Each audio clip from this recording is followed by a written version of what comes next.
Hello, TFL Truck. My name is Ben, coming to you from Renton, Washington, in the Pacific Northwest. Want to show you my 2005 Lexus Gx470.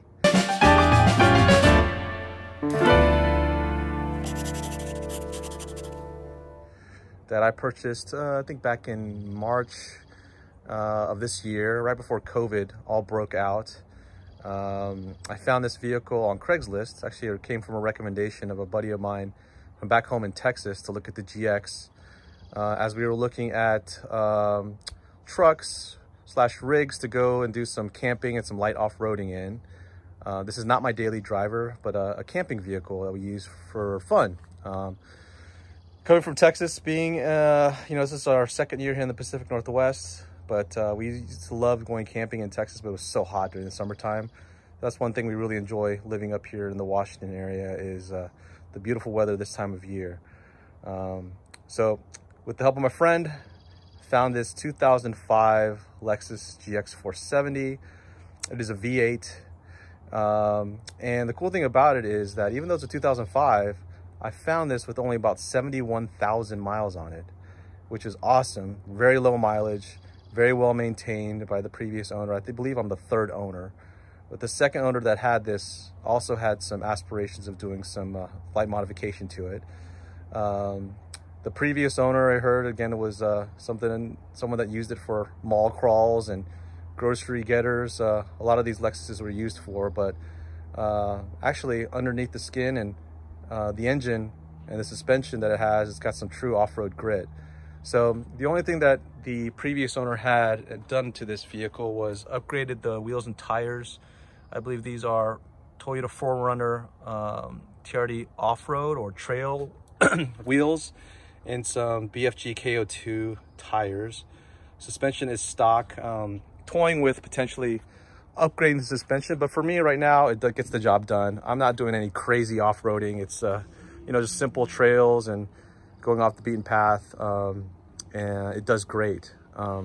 What I've done to it so far is I got that Yakima luggage carrier, and there's something lurking in the back, which I'll go to in a little minute, but that Yakima luggage carrier on top is huge, it's gigantic, and it holds a lot of our gear. I did black out the front grille with some, what did I use? Plasti dip, that's what it is. I used some Plasti dip to black out the front grille. But yeah, it's a great vehicle overall, runs well, drives very smooth. The interior is pretty great for a 2005 model. The leather's in good condition. This is actually a sport model too, so it doesn't have like that old school, wood interior. So it's got a blacked out interior, pretty clean. When I say clean, look, it's got kids stuff in the back, but not our intent to have this as a garage queen and keep this all clean all the time. It's gonna be a rough, rugged vehicle that we're gonna use for camping. Going on the back, I do have a cool ladder on the back from a guy here in the local Pacific Northwest, Nash Fabco. I believe he's based out of Oregon. He fabricates these custom ladders. Very usable. I can get up on it. I get up there to get to the cargo bin. My kids love climbing up on it to get a view of things too. So it's pretty fun and exciting there.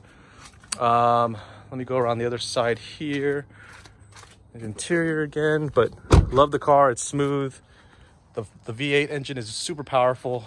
By no means is it like gonna haul off the line, but it's got some good grunts. The only thing I've done other than that is the muffler. You can't tell. Well, maybe I'll do a startup later, but I did replace the Lexus stock muffler with the Flowmaster. I went to just a local muffler shop, and they welded on a Flowmaster muffler, so you can actually hear the V8. It sounds great. I don't dare say it sounds like a TRD Pro, but it does sound very good. There's no drone on the highway, and it just gives you that extra oomph while you're driving, and very cheap. So that was done, and so yeah, this is my GX, and I've got my Texas Longhorns representing right here, and then even though it's a Lexus, gotta represent the Toyota, right? So fun little rig again, having a lot of fun with it. Got lucky that we found this vehicle right before COVID hit, and anytime we have an opportunity, we've been just going camping and again, some light off-roading and having a lot of fun with this vehicle with the family. So great vehicle. Now, something else a little extra along with this vehicle, hence the kind of narrow shot with the phone before, but I'm gonna go wide again, is boom. Yeah, so we got a little bitty adventure travel trailer in the back. And we stumbled on this trailer about a couple weeks ago, actually. I'll talk about the trailer and the tent here, but separately in a second. But this trailer, I found it locally. A gentleman had used it for about a year, built it up for overlanding with his family. Did a really good job. I mean, it's basically a small cargo trailer. It's about 7 feet long, I believe 4 feet wide.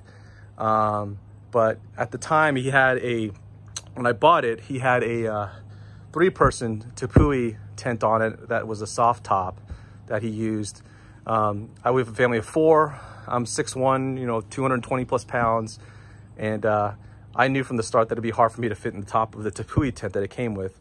My wife and kids slept on top great, but that means I was sleeping on the side. So there's an ARB annex that comes out, and it has like an annex enclosed box that I would open up and put a cot and sleep in. That worked, but kind of defeated the purpose of camping together with the family, being all separated out. But hey, some may argue that it's kind of cool that Dad was sleeping downstairs because I do snore and I have my own space.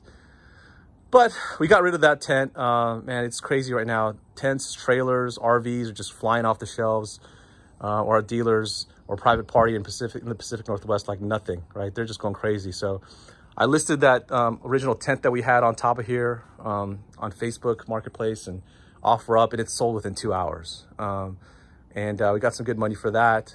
And the plan was to, again, replace that tent with another tent, a larger tent for the 4 of us that could fit in here. And I heard a lot of good things about a local Pacific Northwest tent company called CVT.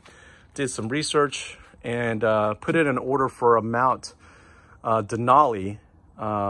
Unfortunately, when I put that order in, they were on back order. So I was about to go and pick up the tent in Oregon, in Bend, Oregon. But come to find out, they're on a massive back order. It kind of goes back to my point about nationwide shortages on tents, trailers, and RVs, you name it.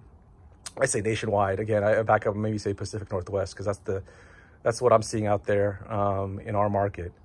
So kind of bummed about that, but I still had an order, and it was refundable. So I just said, hey, let me let me go ahead and just wait for that CVT to come in. Fast forward, or after that, waiting for a little bit, or like, oh, just perusing around Facebook Marketplace one evening, and I came across this iCamper. So there was a family that had just listed this iCamper in Oregon, ironically, not in Bend, but a little bit closer, about 3 hours south from us. Had just listed it on Facebook Marketplace. I jumped on it. These are pretty expensive, I'm not gonna lie. Cool thing about it, it's a hard shell, right? I think this is called the Rock Mountain Edition, but this is the Sky Camp 4-person tent. And yeah, we love it. We've only had it for about a week. And the cool thing I like about this is, again, being the hard shell, and it folds out. It sets up in less than a minute. It is just crazy. Like, that CVT, again, we were looking at, it was a little bit bigger, but it had that traditional like zipper around the side. And, it wouldn't have been a longer setup process by any means, like super longer, but it would have been longer. You're here about 5 to 10 minutes to set those types of tents up. But this one is literally under a minute. You set it up, you fold it out, boom, it extends. All you got to do is put up those 2 little poles right there, and you're done, and you're camping. Super comfortable inside. Let me see if I can get up there and show you guys. It's kind of airing out. We put some damper in there too, just to get it all fresh and clean. But it does fit 4 of us. Like I said, me, a big guy over 6 foot, over 200 pounds. I fit in here perfectly. And then there's the 2 dampered bottles right there. But yeah, we fit the 4 of us. I have my wife and 2 kids under 8. We all fit in here comfortably. It's awesome. Like, it's like a mat. This is about a king size bed. It's got a little bit different dimensions than an actual king size bed, but this is a king size sheet and it fits perfectly. So awesome tent, gas struts on the back. You got some windows there that vent as well, and then you got a skylight too that vents too. But yeah, we are looking forward to more and more adventures with this tent and with our family here in the Pacific Northwest. So awesome tent, iCamper. We were excited that we found this deal. Brand new, these tents. I know REI just started carrying them. They're, with tax and shipping and all that, they're upwards of over $4,000. But yeah, we stumbled on this tent and got a really good deal on it, so I couldn't pass it up. The folks that we bought it from, I mean, obviously they were super awesome. They took care of it very well. You know, they actually, the day we picked it up, they took the time and help us mount the tent. They actually cut some of these brackets up here that helped, because there was some variance in the brackets. Like this was gonna hit, this was gonna hit, and the other side that was gonna hit too as well. But man, they were so nice, you know, salt of the earth, great people. Helped us mount this. It took us 2 hours to get it mounted last Saturday, but put it on the trailer and off we went, and we camped actually last weekend in Oregon. Oh yeah, let me show you the back. Yeah, so I mentioned before, just a basic cargo trailer, nothing fancy in here, but the cool thing we like about this is that, like, got tons of storage. It's got a shelf in the back, a little sliding shelf for the cooler. Again, I can't take credit for all this because the previous owner did this all when I bought this trailer from him. But yeah, great space. We can fit the kids' bikes in there, all our gear, so it's not loaded up in our truck. And yeah, has a lot. Oh, actually has a trailer too. I forgot about that. It has a trailer with a spare tire and a bike rack too, if we put that on. Canoe racks too. So this is, I would say, overlanding and camping on a budget. All in, the setup, you know, I got lucky with it, and all in, I believe it cost us about $6,500. When I sold the original tent that it came with, the cost of the trailer, the cost of the iCamper, all in $6,500 setup. Yeah, so this is on a budget. So I know a lot of times people might look at these types of setups, overlanding is expensive, you gotta buy expensive gear and expensive stuff. But you know, sometimes you get lucky, and just sometimes you gotta be patient and you search for things that work for your family. Not every family is gonna be the same, right? Some families will have different needs, but for us, for right now, this works for our family. So again, we're super excited about this. Actually going camping again this weekend, and we got a couple more camping trips lined up for the rest of the year before modified school starts with COVID. So yeah, that's it. This is again a 2005 Lexus Gx470. Love it. Our overland trailer with our iCamper, SkyCamp on the top. And thanks for giving me the opportunity to share this video. TFL, great job. I love your channel and all the content you guys put out there. Keep rocking. Have a great rest of your day. Thanks, everyone.